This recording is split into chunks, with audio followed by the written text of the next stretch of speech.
Testament to our resilience amidst rising challenges, Nigeria celebrates over 2 decades of uninterrupted democracy on May 29, 2024. This, many say, is a milestone and a pointer to the nation's commitment and quest for lasting democracy despite past complicated military history. With successful power transition and growing acceptance of democracy, Nigeria navigates a path towards stability and progress. This is, as President Bola TINUBU's Nigeria's 16th democratic leader marks a year in office with a mix of optimism and challenges. Known for his political prowess and economic reforms, experts say TINUBU's 1 year in office sets a tone for decisive leadership for the country.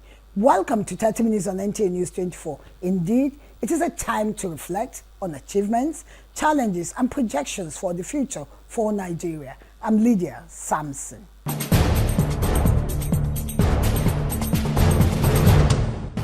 Hard to believe it is 25 years of democracy already, but how critical is this milestone for a country with such a stormy political history? Obviously, Nigeria has recorded some strides towards strengthening her democratic institutions despite challenges. How visible have these strides been? Well, let me not preempt Ibrahim Bello Gunda, who has been doing some research on this. For the first time in its history, Nigeria is celebrating 25 years of uninterrupted democracy since gaining independence on 1st October 1960. This milestone has led to majority of Nigerians recognizing the importance of democracy as the best option of governance in the country, with a successful transition of power from one administration to another, as well as successful political parties in governance, both at the national and state levels. We've had a number of positive developments in the country. We have remained together as one country. There could be accusations, there could be some misgivings here and there, but our country remains one indissoluble, strong country. And we are not 100% there yet, but it's far from what we experienced before. In the era of military, no freedom of speech, no freedom of war, no, you can't just say whatever you want, you can't just do whatever you want, even when the Constitution guaranteed that, though it may have been suspended. It's unprecedented in the annals of the history of Nigeria. If you look at Nigeria right before the colonial days, down to independence periods, down to this particular moment, we've had a lot of turbulence in such a way that democracy had been truncated at many different points of history. But this one is really unique, uninterrupted 25 years of solid democracy. Is something that deserves everyone to put hands on deck to celebrate. We are attaining silver jubilee of our democracy. And you know, going by the position of Nigeria, if Nigeria gets it right, there is that preponderance of optimism that the entirety of Africa and indeed the black world will get it right. It's not easy to build a Rome. So democracy is evolving, you know. You are taking time to build a system. You see what is happening now. Before it was not like that. And today, things are putting in shape in a proper dimension. So we are learning as democracy is going on. It has bring stability, peace, progress to the country, and not only the citizenry, the foreigners, and it has given us regard in the Committee of Nations, because there's no country now that runs military junta that has been accorded respect. It gives the people a say in the scheme of things. They say democracy is government of the people, by the people, and for the people. So we have a part in government, and we are actually improving. We are improving because citizens are participating more in the democratic process. Nigeria has experienced various military rule and challenges affecting its democracy. Nigerians have continued to weather the storm.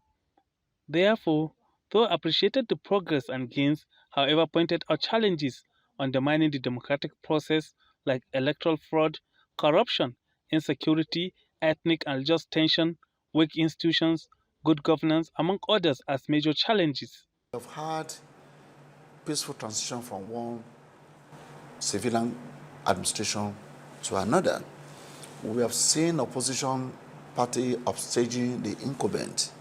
We have seen judicial activism, and we have also seen improvement in our electoral process.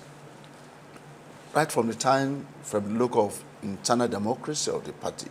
We are not yet there, but we could see that the Electoral Act 2022 strengthened the internal democracy of our political parties. The introduction of BVN and a number of other technologies have also minimized the incidences of ballot snatching, violence. So, and in terms of our participation as a member of the international community as well, Nigeria remains a country to be reckoned with in Africa. We have been calling times with that number that sections 230 to 304 of the Constitution should be amended to insulate the establishment of some specialized courts. For example, special court for fight against corruption, special court for fight against electoral offenses, special court for fight against terrorism and insecurity, special courts for fight against cyber crimes, special courts for fight against ethnic jingoism and inter-ethnic or regional squabbles. All committed to really eradicating it. It's not for us to mouth it. It's for us to really put action to practice. There cannot be motion without movement. You must put the right peg in the right hole. Security chiefs that you are putting in place, both at the national and state level, has to be those that actually know what they're doing. And you must be ready to take advice. I think the best thing is to learn from countries that have fared better in their democratic process. Because, first of all, we have to be honest and committed that this is what we want for our country. It's very sad that the patriotism we felt years back has gone low. They are optimistic that despite these challenges, Nigeria emerged stronger, ready to tackle them and forge ahead against all odds.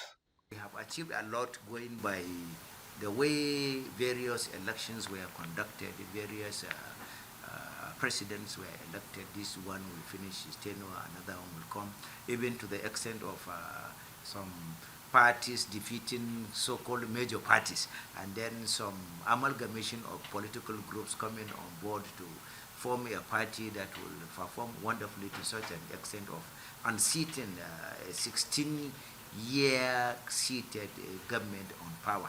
I think we really deserve to be commended for the maturity, statesmanship, and the tenacity with which we handle our democratic power play over the years. So I could remember when in the past administration they said that when you fight corruption, fight back.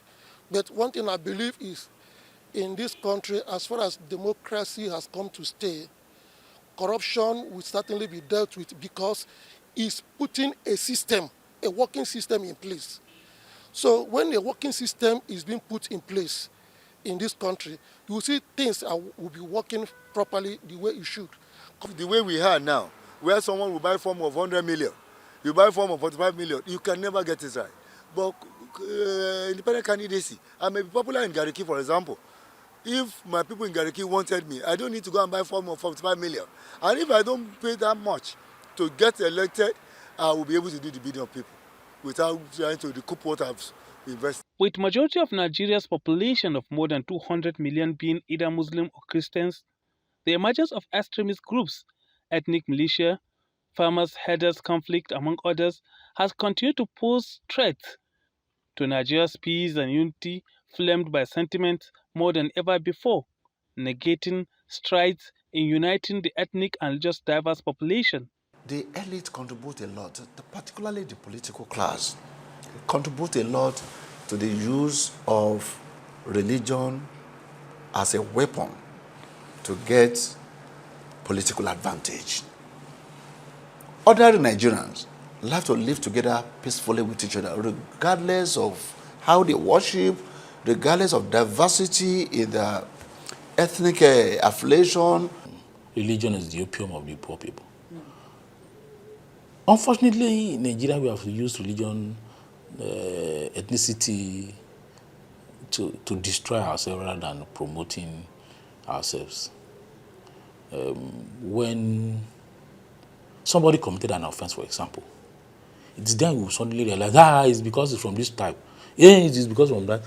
A statesman is somebody who lives beyond his tribe, beyond his religion, beyond his region, who believes in the homogeneous unity of one Nigeria. Those are the statesmen that we are lacking, unfortunately, in the political power play. The issue of religion and ethnicity, I'm seeing it as one of the avenues to divide us so that we not have focus to where we are going, because we believe as Nigeria, God has blessed this country, we have a target, we have where we are going. But let's take for instance, I work in FCDA, I lived in the office where Muslim, Christian, we do things together for years. My wife is a Christian, I'm a Muslim. It's our political leaders that's causing this threat, and religious leaders. They need to be cautioned. The political leaders and religious leaders. They need to be cautioned, schooled themselves, because you have to be matured in mind and spirit before you lead a religious group. They reiterated the need to continue to support the gains of democracy in view of how it has helped Nigeria emerge stronger with a government elected by the majority of Nigerians, hoping, praying, and believing that with time, livelihoods will be better for them and generations unborn.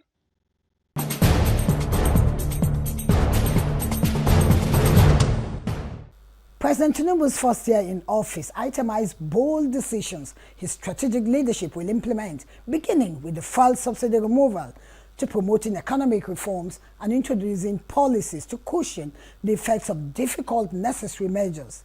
The administration is 1 year in office. How far so far? Let's get all the details from Thomas Agbetere.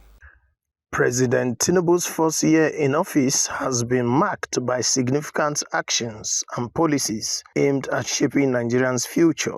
Nigerians interviewed are highlighting several bold decisions by President Tinubu, beginning with the removal of the fuel subsidy. This move is seen as a crucial step towards economic reform, despite its initial controversies. Government had quickly introduced policies to cushion the effects. While these measures have received mixed reactions, many agree that they are necessary steps towards fiscal sustainability. So the idea of taking out subsidy is not a bad idea at all. But the problem is when you do a policy, every time there should be always ways and means of which you will cushion the effects of the policies if they are going to be hard on the people. Policies are not meant to be friendly. Policies are normally very difficult in the beginnings of them.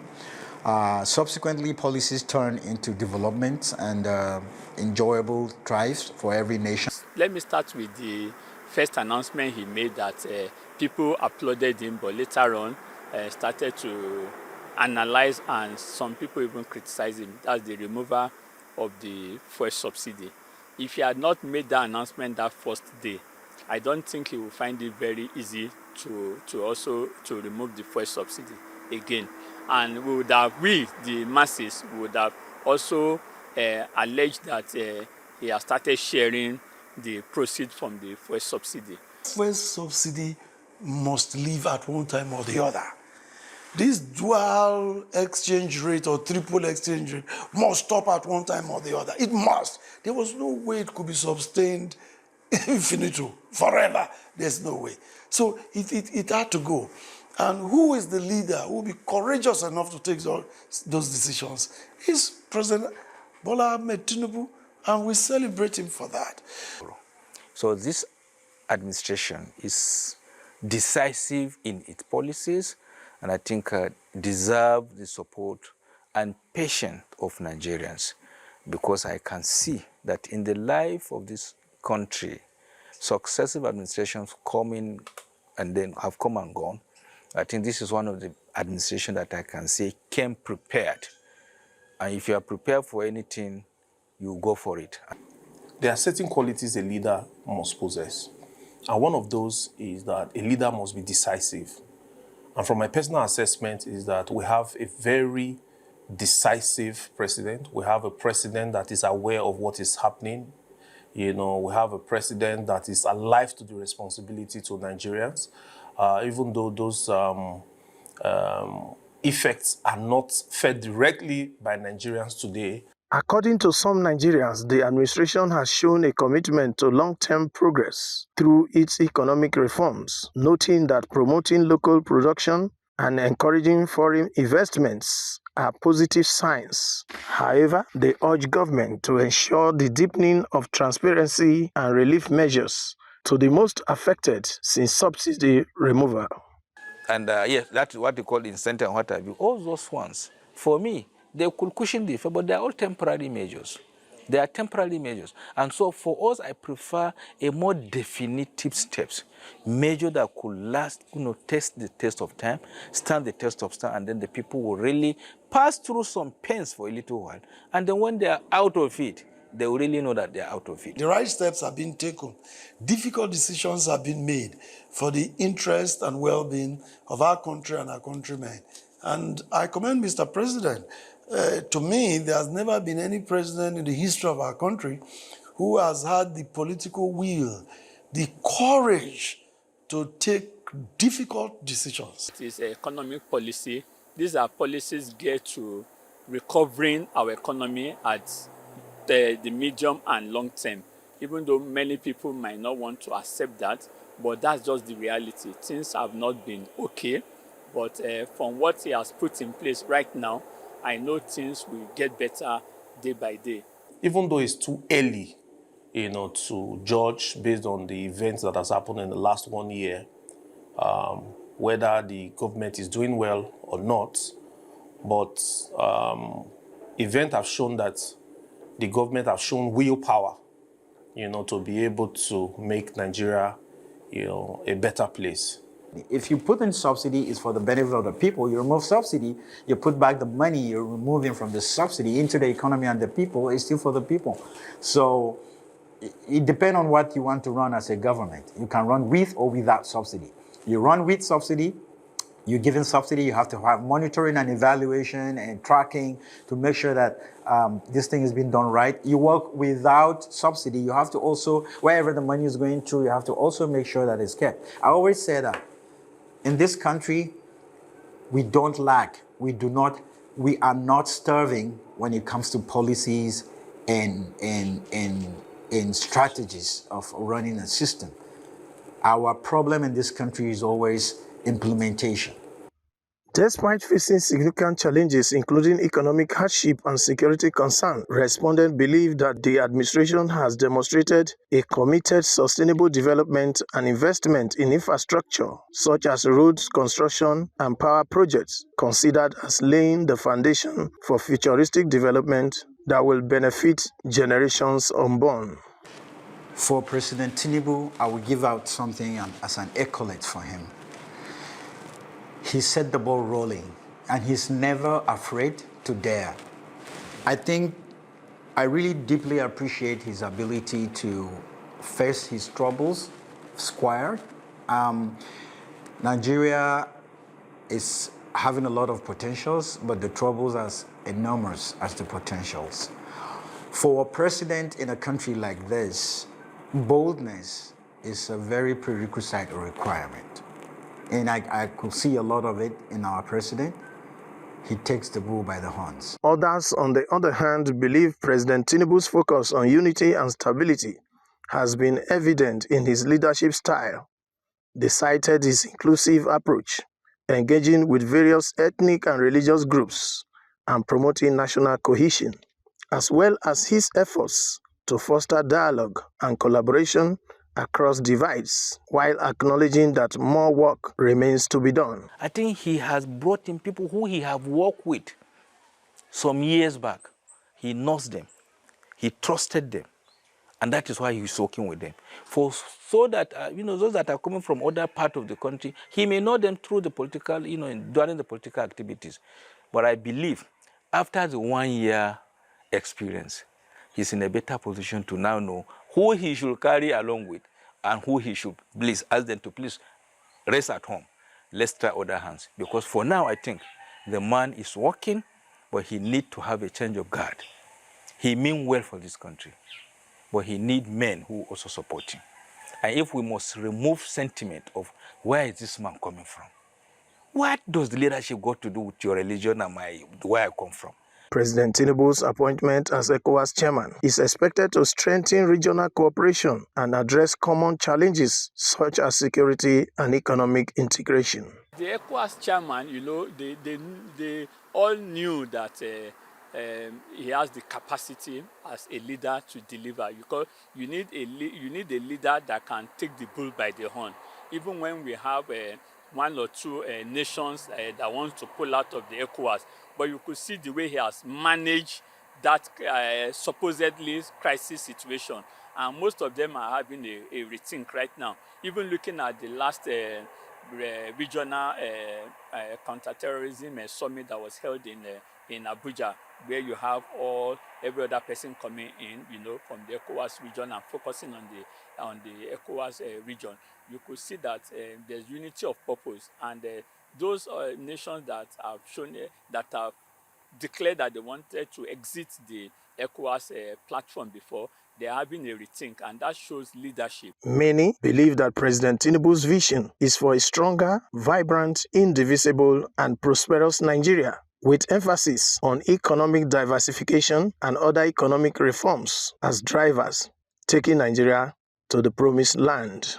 As a result, his administration's policy and leadership style have garnered national interest and debate, with citizens keenly observing and applauding the impact so far. These all economic policies that we feel is being harsh, that TINUBU is making, that we feel is harsh and all of that, I feel it's something we will benefit from it, like in years to come or few months to come. And President TINUBU, he is tried his best. We are getting peace, especially from the northern areas. We are seeing developments come out in several areas. Asukoro area is there. Wuye area is also there. These are things that were comatose. Now looking at Secretariat, the link up from finance all the way down to the complex of National Assembly is now being revamped. These are old projects that were probably allocated, and in a way, we would say that contractors were already fought with, but now you could see that these things are coming up, and they're coming up handy. They are unanimous that as President Tinubu completes his first year in office, his bold decision and strategic leadership will continue to shape Nigeria's trajectory. Though opinions on his measures vary, there is shared hope that his tenure will set a stage for enduring positive changes in Nigeria, Africa's largest country.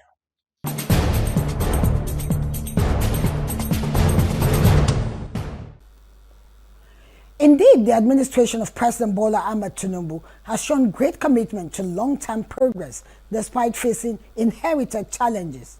President Bola Tinubu's focus on unity and stability has been evident. His vision for a stronger Nigeria has set the stage for opening up vistas of enduring positive changes for Africa's most populous nation.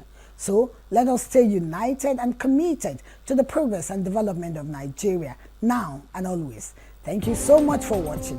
See you next time on 30 Minutes on NTA News 24. God bless Nigeria.